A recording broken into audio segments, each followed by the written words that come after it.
وحبيب ربنا وطبيبنا وطبيب قلوبنا محمدا عبده ورسوله.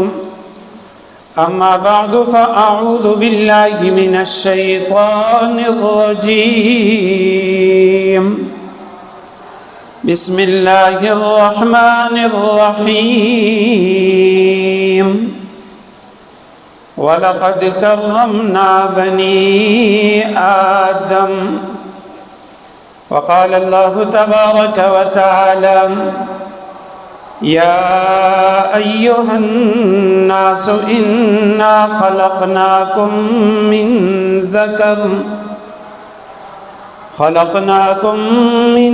ذكر وأنثى وجعلناكم شعوبا وقبائل لتعارفوا إن أكرمكم عند الله أتقاكم. وقال النبي الكريم صلى الله عليه وسلم: أربع من السعادة: المرأة الصالحة، والمسكن الواسع، والجار الصالح، والمركب الهني. وأربع من الشقام: المرأة السوم، والجار السوم، والمسكن الضيق. صدق الله العظيم وصدق رسوله النبي الأمي الصادق الأمين. ونحن على ذلك لمن الشاهدين والشاكرين، والحمد لله رب العالمين.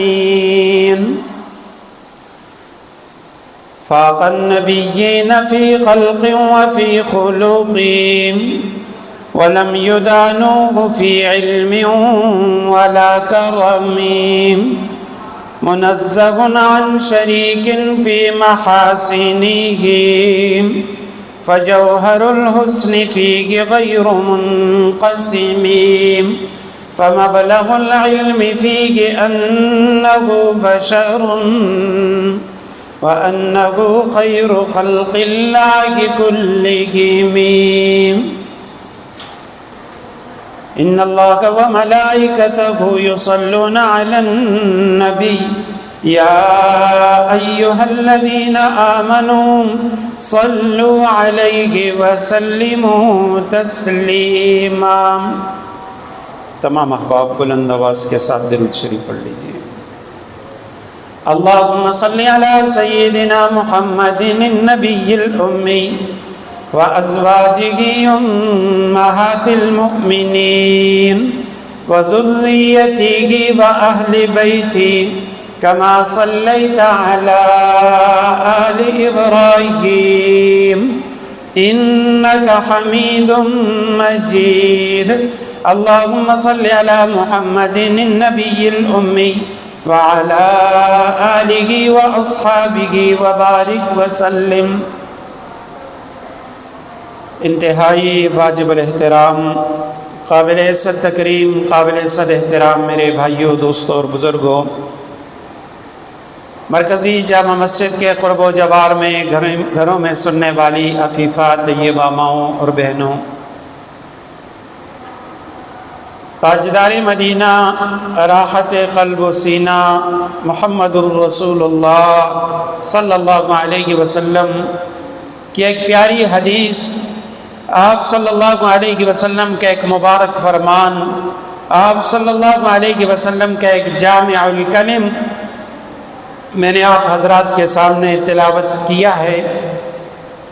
اللہ سبحانہ و تعالیٰ سے دعا ہے مجھے اس حدیث مبارکہ کے مفہوم میں حق اور سچ کہنے، آپ کو سننے، ہم سب کو اللہ اس پہ عمل کرنے کی توفیق عطا فرمائے. آمین ثم آمین.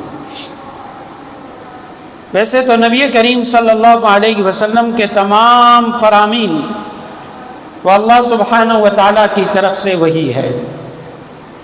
جیسے قرآن وحی اللہ کا کلام ہے، اسی طرح حدیث نبویہ صلی اللہ علیہ وسلم وہ بھی اللہ سبحانہ و تعالیٰ کی طرف سے وحی ہیں۔ فرق صرف اتنا ہے، قرآن وحی جلی ہے اور احادیث اس کو وحی خفی کہا جاتا ہے۔ قرآن الفاظ بھی اللہ سبحانہ و تعالیٰ کے، مفہوم بھی اللہ سبحانہ و تعالیٰ کا، جبکہ احادیث میں مفہوم اللہ سبحانہ و تعالیٰ کا ہوتا ہے، جبکہ الفاظ نبی کریم صلی اللہ علیہ وسلم کے ہوتے ہیں۔ وما ينطق عن الهوى ان هو الا وحی یوحى، نبی کریم صلی اللہ علیہ وسلم اپنے نفس کی طرف سے اپنی خواہشات کے مطابق کوئی گفتگو نہیں فرماتے۔ جو بھی بات نبی کریم صلی اللہ علیہ وسلم کی نبوت والی زبان سے نکلتی ہے وہ اللہ سبحانہ و تعالیٰ کی طرف سے وہی ہوتی ہے۔ تاہم نبی کریم صلی اللہ علیہ وسلم کے ان فرامین میں سے بعض فرامین ایسے ہیں جن کو جوامع الکلم کہا جاتا ہے۔ آپ صلی اللہ علیہ وسلم نے فرمایا فضلت علی الانبیاء بست، مجھے اللہ نے 6 چیزیں ایسی عطا فرمائی ہیں جو میرے علاوہ کسی اور نبی کو نہیں ملی۔ یہ 6 چیزیں میرے ساتھ خاص ہیں، وہ میری امتیازی خصوصیت ہیں، میرا ایک ممتاز وصف ہے۔ ان میں سے ایک چیز اوتیت جوامع الکلم، مجھے جامع کلمات عطا کیے گئے۔ جیسے قرآن ایک آیت کے مفہوم میں آپ 100 صفحات بھی لکھ سکتے ہیں، علماء نے بڑی بڑی کتابیں لکھ دی ہیں۔ اسی طرح نبی کریم صلی اللہ علیہ وسلم کے بعض فرامین ایسے ہیں کہ وہ فرامین جوامع الکلم ہیں، الفاظ بڑے مختصر ہیں، معانی ایک بحر ذخار ہے، الفاظ بڑے کم ہیں لیکن معانی کے اندر بہت زیادہ وسعت پائی جاتی ہے۔ انہی مبارک جوامع الکلم میں ایک حدیث مبارکہ میں نے آپ حضرات کے سامنے تلاوت کی ہے۔ نبی کریم صلی اللہ علیہ وسلم نے فرمایا دنیا میں 4 چیزیں یہ انسان کی نیکبختی کی علامت ہیں اور 4 چیزیں یہ کسی شخص کی بدبختی کی نشانی اور علامت ہیں۔ 4 چیزیں جن لوگوں میں پائی جاتی ہیں، جن کو اللہ نے عطا کی ہیں، یہ دنیا میں بڑے نیکبخت لوگ ہیں، اور اس کے مقابلے میں 4 چیزیں ایسی ہیں جن لوگوں کو وہ میسر ہیں وہ دنیا میں بدبخت لوگ ہیں، نیک بخت سعادت مند نہیں ہیں، بلکہ اللہ سبحانہ و تعالیٰ کی طرف سے وہ لوگ آزمائش کے اندر مبتلا ہیں۔ ان 4 چیزوں میں سے پہلی چیز آپ صلی اللہ علیہ وسلم نے فرمایا المرأۃ الصالحہ، جس کو اللہ نے نیک بیوی عطا کی ہے یہ شخص دنیا میں بڑا نیک بخت ہے۔ چونکہ ہمارا کئی جمعوں سے موضوع وہ نکاح میاں بیوی کے حقوق اس حوالے سے تھا۔ گزشتہ جمعہ یوم آزادی اور 14 اگست پہ میں نے کچھ گفتگو کی تھی، تو آج اسی مضمون کی طرف واپس لوٹتے ہیں۔ تاہم برکت کے لیے میں نے اس حدیث مبارکہ کا انتخاب کیا اور اس حدیث مبارکہ کی مختصر تشریح بھی کر لوں گا اور انشاءاللہ اسی پہ ہماری آج کی گفتگو ہوگی۔ پہلی چیز جس کو اللہ نے دنیا میں نیک صالح ایک نمازی شوہر کے حقوق کی رعایت کرنے والی، اللہ کے حقوق کو پورا کرنے والی جو خاتون کسی شخص کو مل گئی، ان من سعادت المسلم، فرمایا یہ مومن یا مسلم کی سعادت مندی ہے کہ اللہ نے نیک بیوی عطا کی ہے۔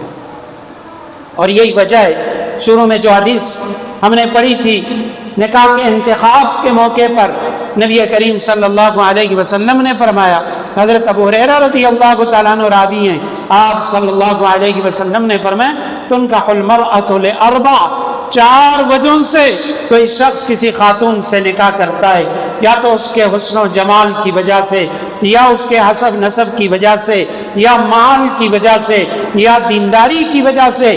فاظفر بذات الدین، فرمایا تم دینداری کا انتخاب کر کے دنیا میں بھی کامیابی حاصل کرو، آخرت میں بھی کامیابی حاصل کرو۔ حسن و جمال عارضی ہے، ختم ہو جائے گا۔ پیسہ بعض اوقات آزمائش ہوتی ہے، امتحان ہوتا ہے، اور بعض اوقات پیسہ بھی ختم ہو جاتا ہے، حسب نسب وہ بھی کوئی فخر کی چیز نہیں ہے۔ خود قرآن کریم سورہ حجرات میں اللہ سبحانہ و تعالیٰ نے فرمایا لوگو انا خلقناکم من ذکر و انثی، ہم نے تمہیں ایک باپ اور ایک ماں سے پیدا کیا۔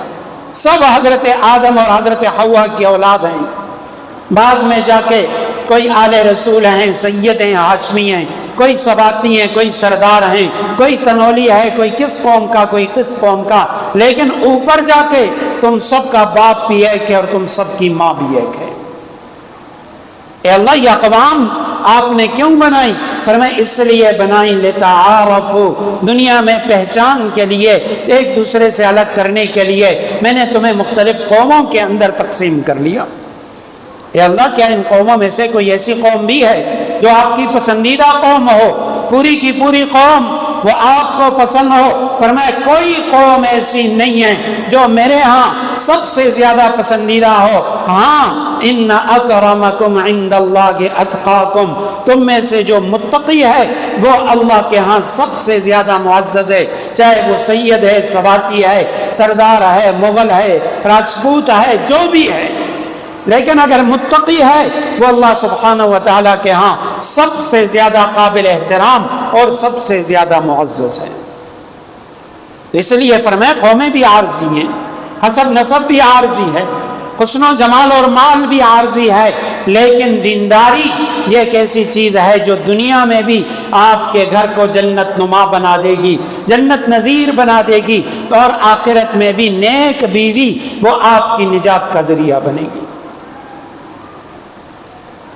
ایک حدیث میں آپ صلی اللہ علیہ وسلم نے فرمایا دنیا کلھا متاع، دنیا سارا کا سارا فائدے کی چیز ہے، اللہ نے انسان کے فائدے کے لیے دنیا کو بنایا، لیکن خیر متاع الدنیا المرأة الصالحہ، دنیا میں سب سے زیادہ ایک انسان کے لیے فائدہ مند چیز، ایک انسان کو نفع پہنچانے والی المرأة الصالحہ وہ نیک خاتون ہے۔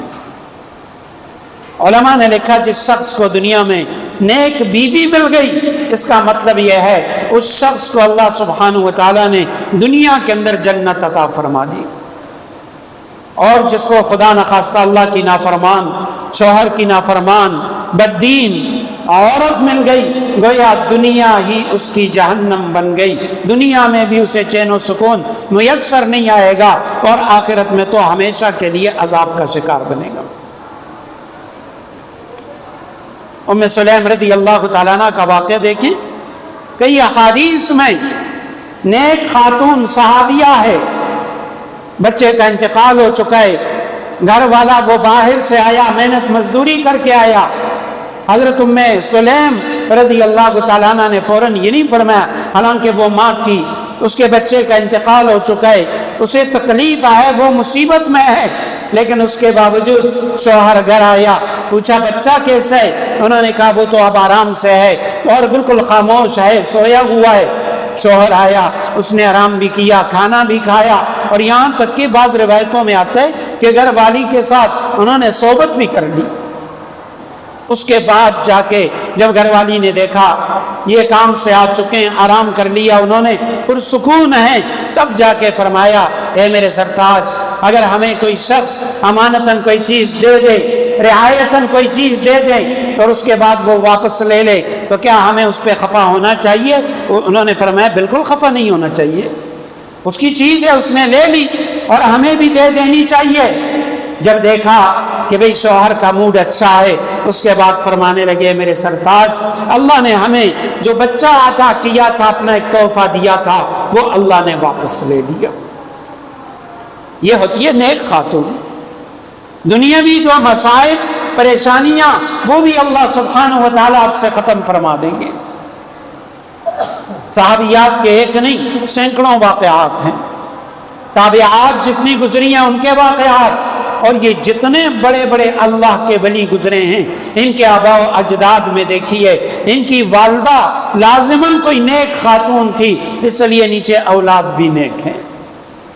علماء نے لکھا ضروری نہیں کوئی شخص عالم ہے، اللہ کرے گا اس کا بیٹا بھی عالم ہو، اس کا بیٹا بڑا دیندار ہو، لیکن جو خاتون نیک ہوگی اللہ سبحانہ و تعالی زندگی کے کسی نہ کسی موڑ میں اس کی اولاد کو ضرور نیک صالح بنا دیں گے. کہیں نہ کہیں جا کے وہ بچہ نیک بن جائے گا، اسے ٹھوکر لگے گی اور زندگی بدل جائے گی.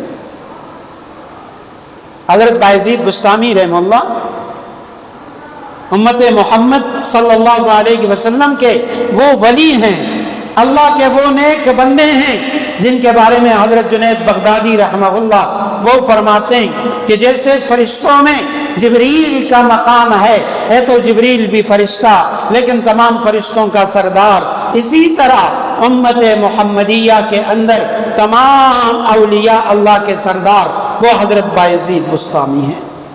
جیسے فرشتوں میں جبریل ہیں، فرمایا انسانوں کے جبریل، انبیاء کے بعد اس امت کے جو جبریل ہیں صحابہ کے بعد وہ حضرت بایزید بسطامی رحمہ اللہ ہیں.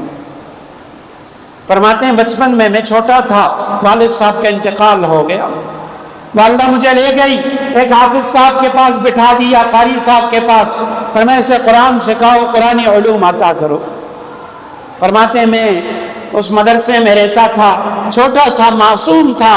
ایک دن مجھے والدہ کی یاد آئی اور والدہ کی یاد بڑی شدت سے آئی، والدہ کی یاد نے ستایا. میں نے اپنے استاد محترم سے کہا استاد جی میں نے گھر جانا ہے، مجھے والدہ یاد آ رہی ہے، میں والدہ سے مل کے پھر دوبارہ مدرسے آؤں گا. استاد کہنے لگا بیٹا اچھا اگر تم والدہ سے ملنا چاہتے ہو تو ایسا کرو، کل کا جو سبق ہے وہ بھی یاد سنا لو اور جب چھٹی ہو جائے گھر چلے جاؤ، کل واپس مدرسے آ جانا. فرماتے ہیں میں نے خوشی خوشی وہ کل کا سبق بھی یاد کیا، اپنے استاد کو سنایا تاکہ سبق کا ناغہ نہ ہو اور میرا سبق ضائع نہ ہو. سبق سنانے کے بعد استاد نے مجھے اجازت دی اور میں خوشی خوشی گھر کی طرف روانہ ہو گیا کہ ماں سے ملاقات ہوگی، ماں کا لاڈ پیار ملے گا، ماں بھی خوش ہوگی، میرا دل بھی خوش ہو جائے گا.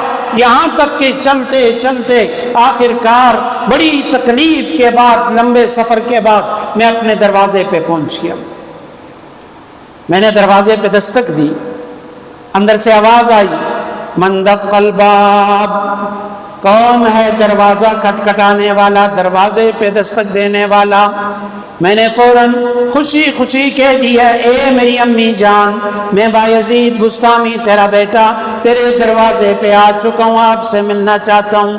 اماں جان کہنے لگی اے بایزید میرا تو ایک ہی بیٹا تھا اور اس کا نام بھی بایزید ہے، لیکن میں اسے مدرسے میں چھوڑ کے آئی ہوں اور میں نے اپنے اللہ سے اور اس کے استاد سے یہ وعدہ کر رکھا ہے اے اللہ بایزید میرے گھر میں تب قدم رکھے گا جب بایزید درس نظامی پڑھ کے بڑی بڑی کتابیں پڑھ کے وہ عالم بن جائے، قرآن کا حافظ بن جائے، تب وہ میرے گھر میں قدم رکھے گا.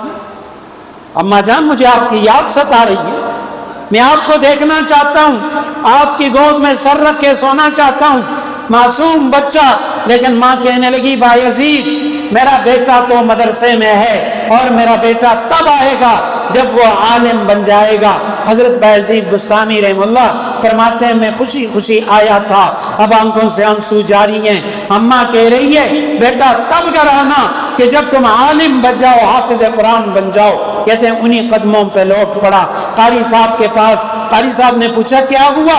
میں نے کہا میری اماں نے کہا ہے میرا بایزید تو اب گھر تب آئے گا جب وہ عالم بن جائے گا.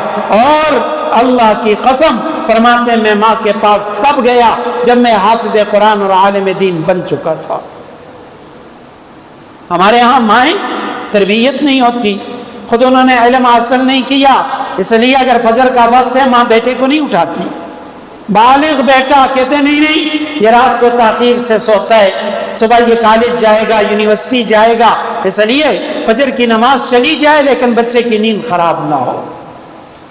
عشاء کی نماز کا وقت ہے، اب بچہ موبائل میں لگا ہوا یا دوستوں کے ساتھ نکل چکا، ماں باپ کبھی نہیں پوچھتے آپ نے نماز پڑھی ہے یا نماز نہیں پڑھی. حضرت امام اعظم ابو حنیفہ رحمہ اللہ کا دور ہے.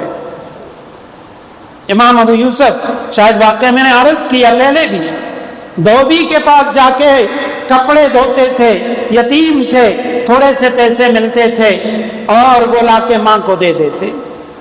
ایک دن راستے میں امام حنیفہ رحمہ اللہ کا درس ان کا حلقہ درس تھا، وہاں بیٹھ گئے، واپس گھر آئے، ماں نے کہا پیسے نہیں لائے؟ فرمایا نہیں اماں میں پیسے لے کے نہیں آیا، کیونکہ آج میں سبق پڑھنے گیا تھا امام صاحب کے پاس۔ والدہ امام صاحب کے پاس آ گئی، کہنے لگی میرا بیٹا وہ دھوبی کے پاس نہیں جاتا، آپ کے پاس بیٹھ جاتا ہے، اللہ کے لیے آپ میرے بچے کو دھوبی کے پاس بھیجا کریں، آپ تو امیر کبیر ہیں، کپڑے کے تاجر ہیں، ہمارا کمانے والا کوئی نہیں ہے۔ امام حنیفہ رحمہ اللہ نے فرمایا اللہ کی قسم اگر تمہارا بیٹا میرے پاس آئے گا تو یہ ایسا علم سیکھے گا، ایسا ہنر سیکھے گا کہ کل کو یہ پستے کا حلوہ کھائے گا، اور اگر دھوبی کے پاس جائے گا 2-4 پیسے کما لے گا، لیکن ساری زندگی یہ اسی طرح کپڑوں کو اسی طرح وہ دھوتا رہے گا، ان کو کوٹتا رہے گا، لیکن اسے کچھ بھی ہاتھ نہیں آئے گا۔ آخر کار امام صاحب نے ان کا وظیفہ مقرر کر لیا، وہیں پہ آتے جاتے تھے، عالم بن گئے، اور خلیفہ ہارون الرشید کے دور میں قاضی القضاء بن گئے، چیف جسٹس بن گئے۔ پھر ان کے سامنے وہ پستے کا حلوہ لاتے، وہ کھاتے، فرمایا کرتے تھے کاش میری اماں زندہ ہوتی، آج میری اماں دیکھتی کہ علم کے لیے ماں نے مجھے وقف کیا، آج اللہ نے مجھے کتنا بڑا عالم بنا دیا، میں وقت کا قاضی بن چکا ہوں، میرا کھانا اور بادشاہوں کا کھانا ایک ہے۔ اگر والدہ مجھے ادری دھوبی کے پاس چھوڑ دیتی، آج میں زیادہ سے زیادہ دھوبی ہوتا اور مجھے کچھ نہ تھا۔ امام شافعی رحمہ اللہ یہ بھی یتیم ہے، والدہ مصر سے لے کے بیت المقدس میں پیدا ہوئے، مکہ المکرمہ علم کا گہوارہ ہے، علم کا مرکز ہے، وہاں سے اٹھا کے یہاں لے کے آ گئی۔ ابھی 10 سال کا بچہ تھا، امام شافعی رحمہ اللہ نے تقریباً احادیث کا سارا ذخیرہ وہ یاد کر لیا تھا۔ 10-11 سال کی عمر میں درس حدیث دیا کرتے تھے، اور مکہ کے اندر ان کا حلقہ درس بڑا مشہور ہوتا تھا، بڑے علماء بڑے بڑے وہ آ کے ان کے پاس بیٹھتے تھے۔ کہتے ہیں اتنی چھوٹی عمر میں درس دیتے تھے، ایک موقع پہ کیا ہوا، 2 چڑیا آپس میں لڑ رہی تھیں، گتم گتا تھی، اوپر سے آ کے امام شافعی کے پاس گر گئیں۔ امام شافعی رحمہ اللہ نے اپنی پگڑی اٹھائی اور ان چڑیوں کے اوپر رکھ دی، ان کو پکڑ لیا۔ کسی نے کہا یہ حدیث کا درس دیتا ہے، اتنا بڑا عالم ہے، اور اس نے یہ کیا کیا؟ امام شافعی رحمہ اللہ نے بڑا پیارا جواب دیا، فرمانے لگے الصبی صبی ولو کان ابن نبی، بچہ بچہ ہوتا ہے چاہے وہ نبی کا بیٹا کیوں نہ ہو۔ میں تو نبی کا بیٹا بھی نہیں، عام ایک طالب علم ہوں، عالم بن چکا ہوں، لیکن اگر نبی کا بیٹا بھی ہو اور بچہ ہو تو وہ بچگانہ حرکتیں ضرور کرے گا۔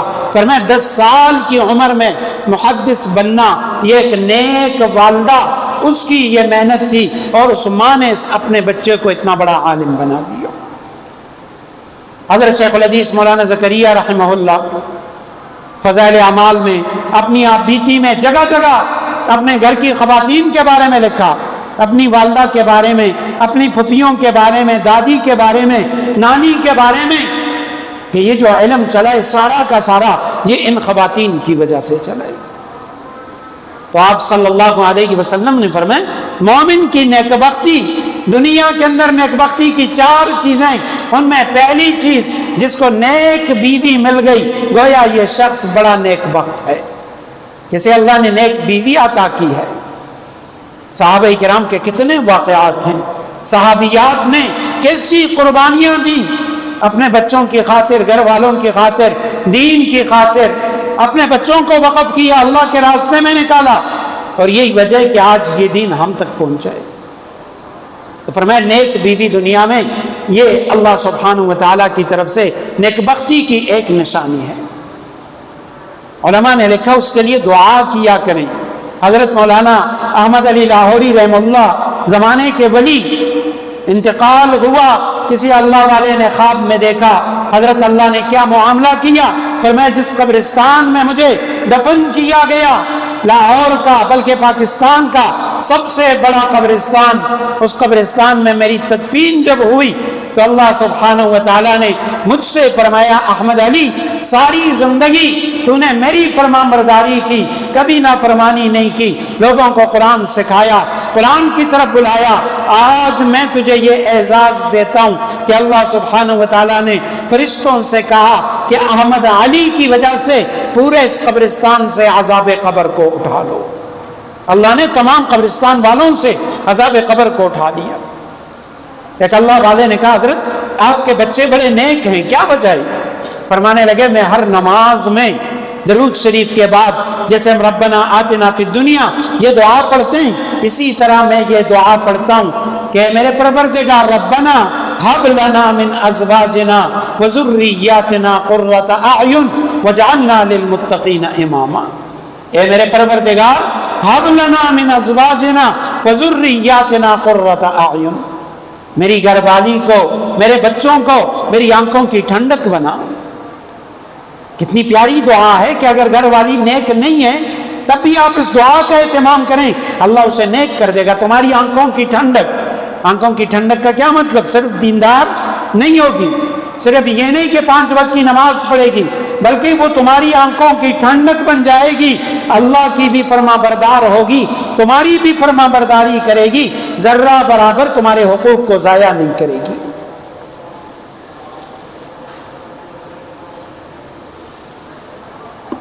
اور آگے فرمایا وجعلنا للمتقین اماما، اے اللہ مجھے بھی متقین کا امام بنا، نیک لوگوں کا مجھے بھی امام بنا۔ اس دعا کی برکت ہے اللہ نے مجھے اتنے نیک اور صالح اولاد عطا فرمائی ہے۔ اس لیے نیک بیوی اللہ سبحانہ و تعالیٰ کی بہت بڑی نعمت۔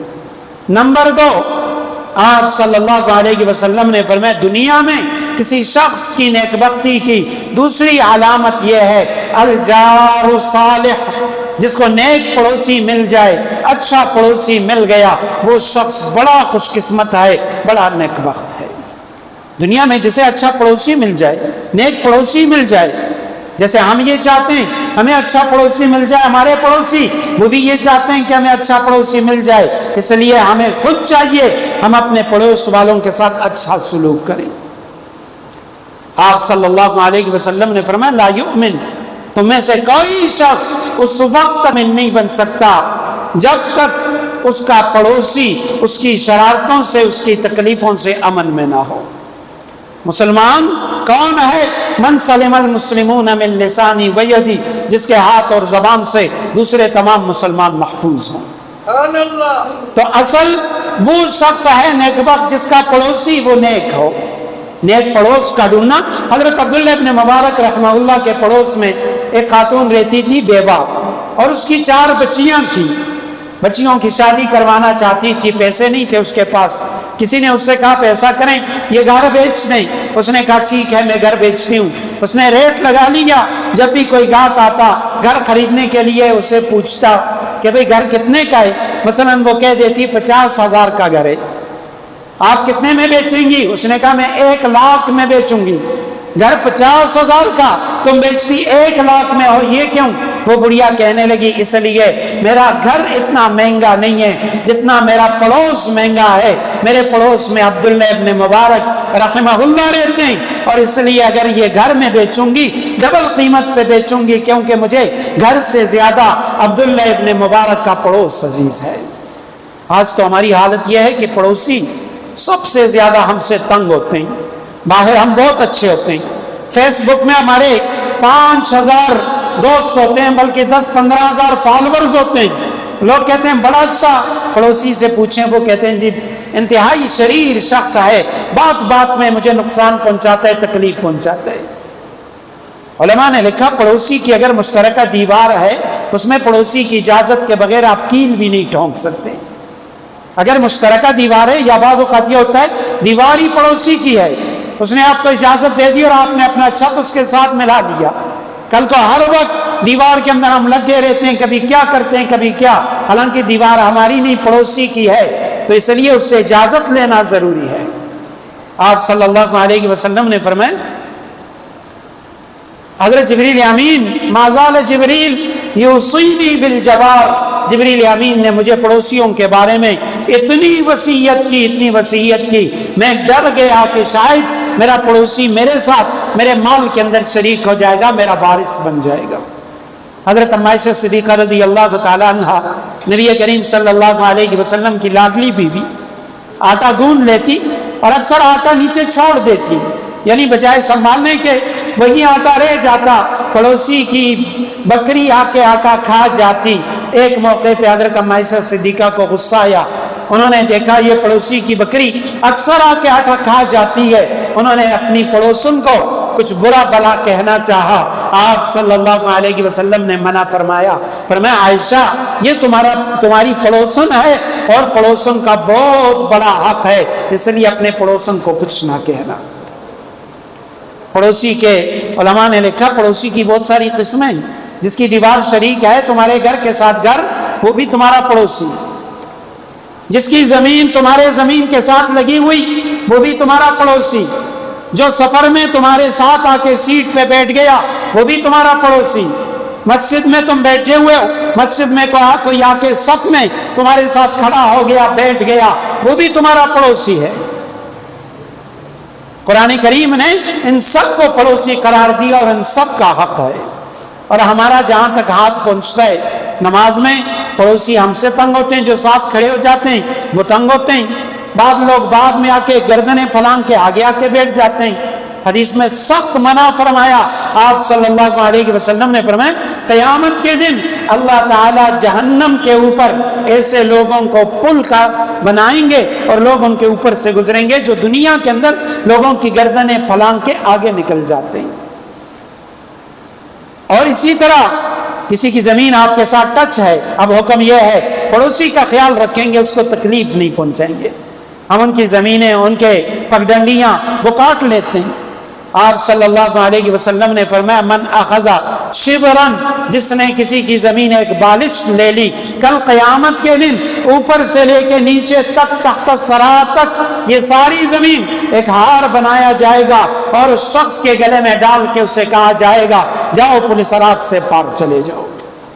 کون اٹھا سکتا ہے قیامت کے دن ایسے ہولناک سخت دن کے اندر اللہ کے غصے اور غضب والے دن میں یہ زمین کا توپ گلے کے اندر ڈال کے؟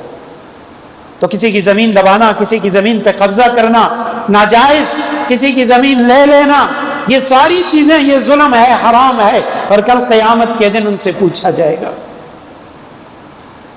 ایک جرگے میں میں بیٹھا ہوا تھا، افسوس کے ساتھ ایسی باتیں کرنی پڑتی ہیں اور یہ گناہ ہمارے اندر موجود ہیں۔ جرگہ ہو رہا ہے میاں بیوی کا، شوہر وہ بیوی کو رکھنا بھی نہیں چاہتا، طلاق بھی نہیں دینا چاہتا، بیوی بیچاری راضی تھی لیکن اس نے کہا یہ مجھے رکھنا نہیں چاہتا، اس نے کہا جی نہ میں طلاق دوں گا نہ رکھوں گا۔ جرگے والوں نے اسے کہا یا تو آپ رکھیں شرافت کے ساتھ یا آپ طلاق دیں۔ آخر میں کہنے لگا میں رکھنا تو بالکل نہیں چاہتا، طلاق دوں گا لیکن مہر نہیں دوں گا، مہر میں جو زمین لکھی ہوئی ہے وہ مہر نہیں دوں گا۔ بھئی آپ کیوں نہیں دیں گے؟ جب آپ غلطی آپ کی ہے، ظلم آپ کر رہے ہیں، زیادتی آپ کر رہے ہیں، طلاق بھی دیں گے اور بیوی کو پورا مہر بھی دیں گے۔ آخر کار اس جرگے میں ایک شخص نے کہا کہ بھئی دا زمکہ چکم دا استاد کور والے مار کے دا یقی نم کے من دا اگر تنرا کول غاری میں منگا با فلانی کستا ہو اور اگر براشی اگر بتا نہ دل ازیاتے پیسے راکی۔ وہ کہہ رہا تھا نا 5 لاکھ روپیہ مہر میں ہے اور اس کے بدلے 2 کنال زمین ہے، میں 5 لاکھ روپیہ تو دوں گا طلاق دے کے، 2 کنال زمین نہیں دوں گا۔ انہوں نے کہا ہم 2 کنال زمین کم از کم 20-25 لاکھ میں بیچ دیں گے۔ اور لے گا کون؟ جی اگر فلانے لیکن ازمکے یتیمان ازمکے دا سیٹون ازمکے وی اغو اخلی اور بیا مخی خرسی۔ یہ سارا ظلم ہے، یہ زیادتی ہے۔ تو آپ صلی اللہ علیہ وسلم نے فرمایا جس کو اچھا پڑوسی مل جائے یہ دنیا میں اس کی نیک بختی کی دوسری نشانی ہے۔ نیک بختی کی تیسری نشانی وہ کیا ہے؟ فرمایا وہ شخص جس کو اللہ سبحانہ وتعالی المسکن الواسع کشادہ گھر دے دے، جس کے پاس دنیا میں کشادہ گھر ہے یہ بھی نیک بخت شخص ہے۔ یہ گھر کی بہت زیادہ انسانی صحت کے اوپر اثرات پڑتی ہیں، کچا گھر ہے یا پکا گھر لیکن کشادہ گھر ہو۔ اسی لیے علماء نے لکھا نبی کریم صلی اللہ علیہ وسلم جب وضو بناتے وضو میں آپ صلی اللہ علیہ وسلم ایک دعا پڑھتے، اللہم اغفر لی ذنبی ووسع لی فی داری وبارک لی فی رزقی، اے اللہ میرے گناہوں کو معاف فرما اور مجھے وسیع گھر عطا فرما، گھر میں وسعتیں عطا فرما۔ وسعتیں کس لحاظ سے کہ بھی گھر رقبے کے لحاظ سے بھی وسیع ہو، گھر میں امن ہو، چین ہو، سکون ہو، گھر والی ہو، بچے ہوں، خوشیاں ہو، دینداری ہو، یہ ساری چیزیں گھر کی وسعت کی علامتیں اور نشانیاں ہیں۔ تو اس لیے وضو کے اندر اس دعا کو معمول میں لانا چاہیے، اللہم اغفر لی ذنبی، اے اللہ میرے گناہ معاف فرما، ووسع لی فی داری، میرے گھر کو میرے لیے کشادہ فرما، وبارک لی فی رزقی، اور میرے رزق کے اندر برکتیں عطا فرما۔ تو گھر کی کشادگی چاہے کچا ہے یا پکا ہے، یہ تیسری نیک بختی کی علامت ہے۔ چوتھی علامت المرکب الہنی، جس کو اللہ نے خوشگوار سواری عطا فرمائی۔ خوشگوار سواری کا مطلب یہ ہے ایسی سواری جو آپ کی ضرورت بھی پوری کرے، آپ کو تکلیف بھی نہ دے، جگہ جگہ خراب بھی نہ ہو، ایسی جو سواری کسی کو مل جائے۔ گھوڑا ہے، آپ اس پہ سفر کرتے ہیں، دوڑاتے ہیں کہیں یا وزن لاتے ہیں تو وہ شرارتیں نہیں کرتا، وہ بدکتا نہیں ہے، وزن کو یا سوار کو گراتا نہیں ہے، یہ مرکب الہنی ہے۔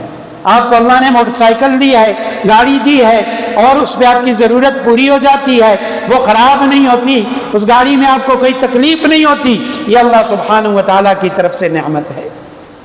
یہ چار چیزیں مومن کی نیک بختی کی نشانی۔ پہلی چیز نیک بیوی، نمبر 2 کشادہ گھر، نمبر 3 نیک پڑوسی، نمبر 4 مرکب الہنی، خوشگوار سواری۔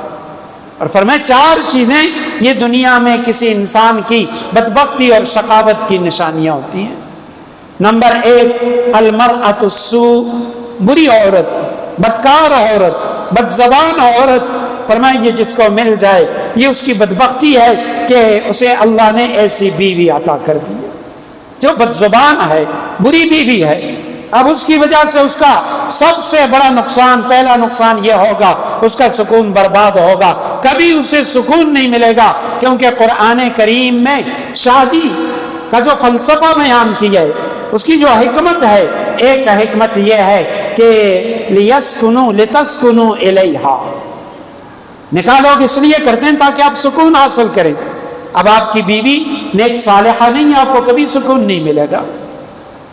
بہت افسوس سے کہنا پڑتا ہے، پچھلے دنوں ایک شخص رو رہا تھا، گلہ کر رہا تھا، اور آخر میں جو اس نے باتیں کی وہ اسپیکر پہ بیان کرنے کی نہیں ہے، یعنی یہاں تک اس نے کہہ دیا کہ گھر والی میرے حقوق ادا نہیں کرتی۔ جب میں اسے کہہ دیتا ہوں وہ آگے سے قسم قسم کے بہانے کرتی ہے یا بعض اوقات سامنے سے ڈانٹتی ہے۔ یہ کیا ہے؟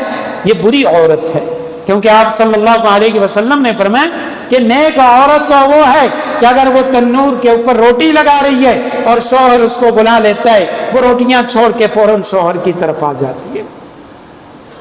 صحابہ کرام کا ایک اونٹ تھا، بدک گیا، پکڑائی نہیں دے رہا تھا، بڑے پریشان، پورے قبیلے والے پکڑ رہے تھے، پکڑ نہیں سکتے تھے۔ آخر کار میں خیال آیا، جاتے ہیں تاجدار مدینہ صلی اللہ علیہ وسلم کے پاس۔ آپ صرف انسانوں کے نہیں، جانوروں کے بھی نبی، چرند پرند کے بھی نبی ہیں۔ نبی کریم صلی اللہ علیہ وسلم سے شکایت کرتے ہیں، آئے یا رسول اللہ ہمارا اونٹ وہ پکڑائی نہیں دیتا۔ آپ صلی اللہ علیہ وسلم تشریف لائے، اس اونٹ کی گردن پہ یہاں جو بال ہوتے ہیں ان پہ ہاتھ پھیرا، اس نے فوراً اپنا سر نیچے کر لیا۔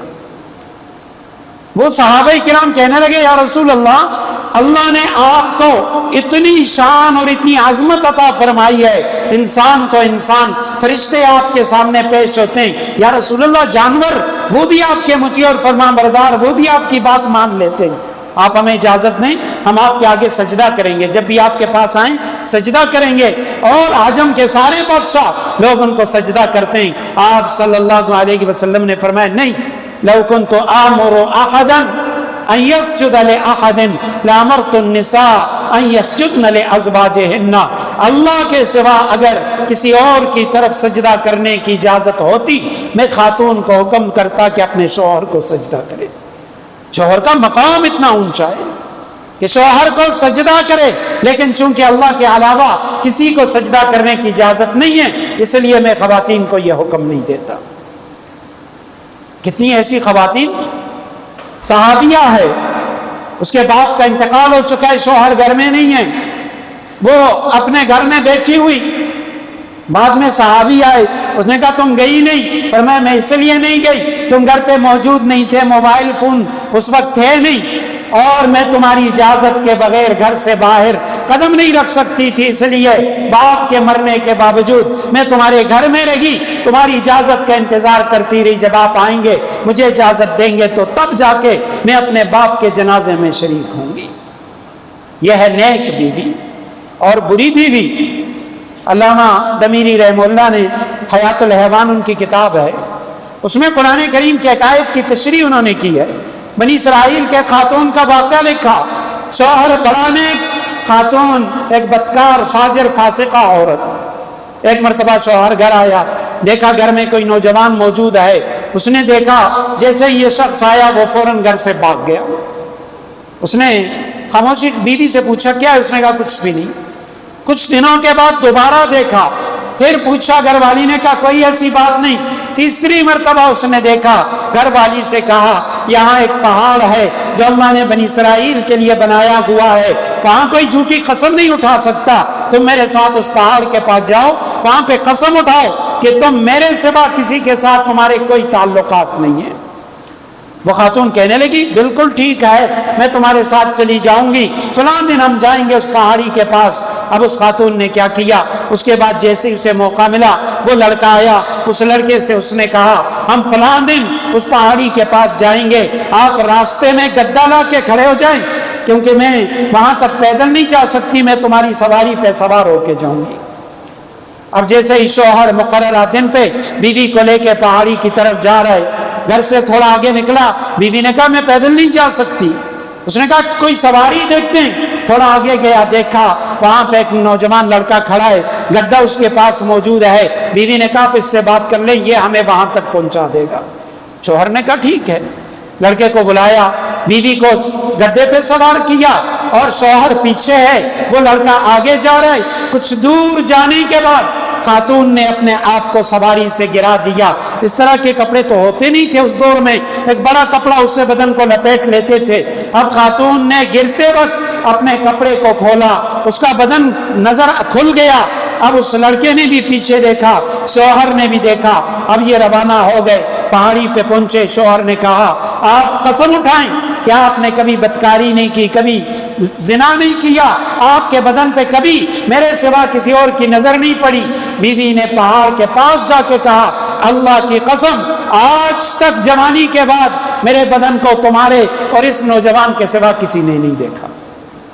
اب شوہر سمجھا کہ وہ تو اس لیے کہہ رہی ہے کہ اس نوجوان نے دیکھا کہ ابھی یہ گری تھی، بدن برہنہ ہوا، اس نوجوان نے بھی دیکھا، میں نے بھی دیکھا، لیکن اصل میں وہ خاتون جھوٹ بول رہی تھی اور وہ اللہ کے عذاب سے اپنے آپ کو بچانا چاہتی تھی، کیونکہ پہاڑ کے پاس جو جھوٹی قسم اٹھاتا وہ ہلاک ہو جاتا۔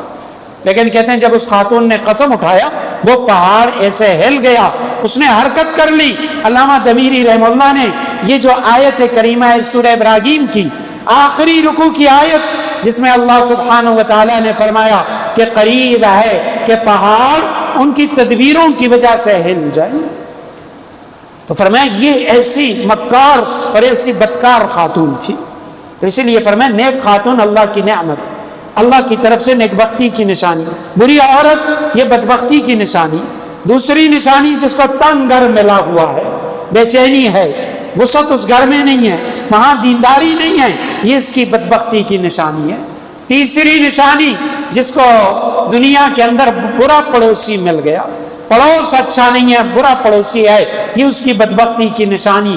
چوتھی اور آخری بات فرمایا جس کو سواری ایسی مل گئی کہ ناخوشگوار ہے، کبھی یہاں خراب کبھی وہاں خراب، کبھی کیا مسئلہ کبھی کیا مسئلہ، تو یہ اس کی بدبختی کی علامت ہے۔ تو یہ چار چیزیں جس کو اچھی مل گئی خوش قسمت ہے، جس کو بری مل گئی بد قسمت ہے۔ آخر میں اتنی بات ضرور عرض کروں گا، ہمارے ہاں ایک بری رسم، وہ مختلف طرح سے لوگ رسومات رائج ہیں، لیکن ایک رسم یہ بھی ہے، لوگ کیا کرتے ہیں کہ بھئی جب بھی کوئی منت مان لی، نظر مان لی، قرآن کریم کے 15-20 نسخے اٹھا کے کسی مسجد میں رکھ دیتے ہیں۔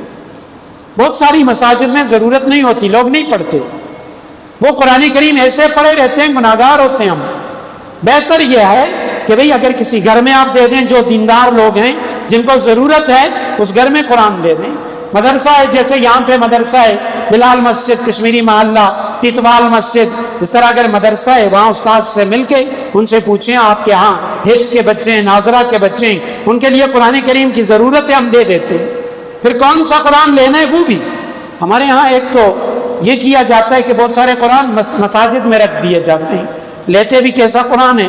جس قرآن کریم کا ورق بالکل ہلکا ہو، جو سب سے زیادہ سستا مل جائے. ایسا نہ کریں، اگر لینا ہے ایک نسخہ لے لیں، لیکن جس کو دے رہے ہیں اس سے پوچھ کے. یہ ہمارے ہاں جو حفاظ پڑھتے ہیں، میں خود حافظ قرآن ہوں، میں 16 لائن کے علاوہ قرآن نہیں پڑھ سکتا، یعنی پڑھ تو سکتا ہوں لیکن پڑھتا نہیں ہوں. کیونکہ جیسے ہم قرآن کے حروف یاد کرتے ہیں اسی طرح یہ قرآن کا نقشہ بھی یاد ہوتا ہے کہ بھئی فلاں آیت یہاں سے شروع ہو رہی ہے، یہاں صفحہ مکمل، آیت مکمل، اوپر چلے گئے وہاں سے فلاں آیت شروع ہو گئی. اس لیے ان سے پوچھ کے کہ بھئی میں قرآن دینا چاہتا ہوں، کتنے نسخے دوں، کون سے دوں، رنگین تجوید دوں، 16 لائن، 15 لائن، 22 لائن. اور دوسری بات یہ یاد رکھیں کہ بجائے مساجد میں رکھنے کے جب بچیوں کی شادیاں ہوں ان کو قرآن دیا کریں، اور ترجمے والا قرآن دے اور بچی کو وصیت کریں کہ بھئی یہ تم نے پڑھنا ہے تاکہ وہ نیک خاتون بنے، اس کی اولاد نیک ہو، تمہاری نیک نامی کا باعث بنے اور بدنامی کا باعث نہ بنے. پچھلے دور میں لوگ بشتی زیور دیا کرتے تھے بچیوں کو شادی میں. حضرت تھانوی نے یہ کتاب لکھی اسی لیے. اب تو بڑوں کو نہیں پتہ بشتی زیور کیا ہے، بشتی گور کیا ہے، تو وہ بچیوں کو کیا دیں گے. گزارش یہ ہے یہ اسلامی کتابیں بچوں کو دیا کریں. یہاں ہر جمعے کے بعد باہر ہمارا درس ہوتا ہے اسی بشتی زیور سے، اس میں بیٹھا کریں، عقائد، مسائل، یہ ساری چیزیں وہاں ڈسکس ہوتی ہیں. اللہ سبحانہ و تعالی ہمیں عمل کی توفیق عطا فرمائے.